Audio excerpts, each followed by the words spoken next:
Ah, the encounter. And she asks, is there more to be said about the idea that while they are talking the new morality, the narrator is doing the new morality? All right. We made that distinction in the video discussion. Who wants to follow up on it? I'll invite any of our TAs.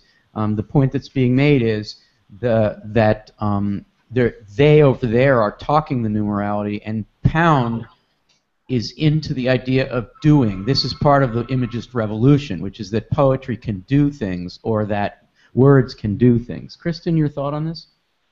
Yeah, I think that the distinction that he's making is that they are talking the talk, but I'm actually walking the walk here. Because partly a come on, isn't it? Yeah, it's like you guys are just sitting around a table doing nothing, and here I am making eye contact with the woman that he describes in the poem. Good.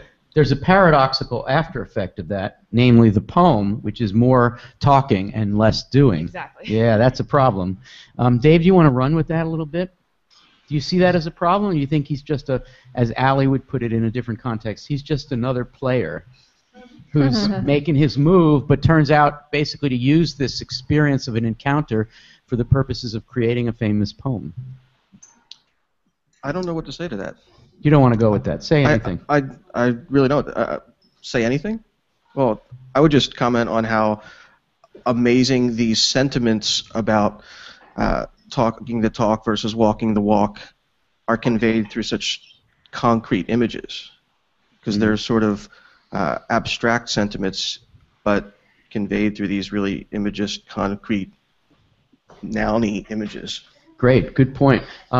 I want to ask Julia a question about this, and afterwards maybe Amaris and Anna can respond to it.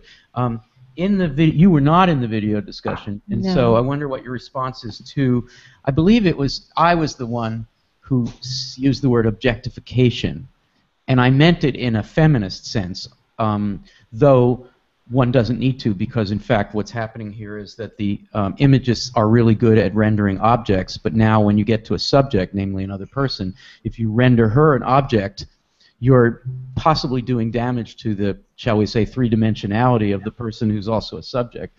Do you buy that, let's just call it a feminist reading, as a critique of the poem? Of what, like and of imagism? What's happening to her hands yeah, at the end of the she's a Japanese poem? paper napkin at the end. She's rendered. Yeah, I do. I think it's interesting to read the encounter against In a Station of the Metro, in which we also get these another faces, woman, isn't it? These like feminine faces in the crowd. They're totally indistinct, and they're like paintings, or they're like objects. They're like leaves on a bough. You know, they feel like artifice, or they certainly feel like objects. No, you know, we don't know exactly what kind of object. Do you want to say that this is a severe limitation of the Imagist moment? I think it's a problem. I mean, I think it's an interesting problem, but I think it's a problem that we see in Pound. And in the encounter, especially, I've always been curious about why he writes her fingers were like the tissue, because that's something that many of the modernists are allergic to. They're allergic to using words like and as. They would just say their fingers are the tissue. Right. So that's kind of like an extra. Trying to pretend it's not a metaphor. Yeah, exactly. Anna, Amaris, any thoughts? Let's go to Amaris. Yeah, it was actually only after the video discussion that I was more persuaded by it. I think the word he used was like the orientalization of that metaphor for the woman. So I agree with Julia. It seems to take a step back from, we were supposed to move away from this lyrical, flowery beautification and idealization of women, and yet Pound takes us back there with this sort of very cliche simile he has going on. The early modernist movement takes us a step forward, you're saying, in many ways, but also kind of takes us a step back.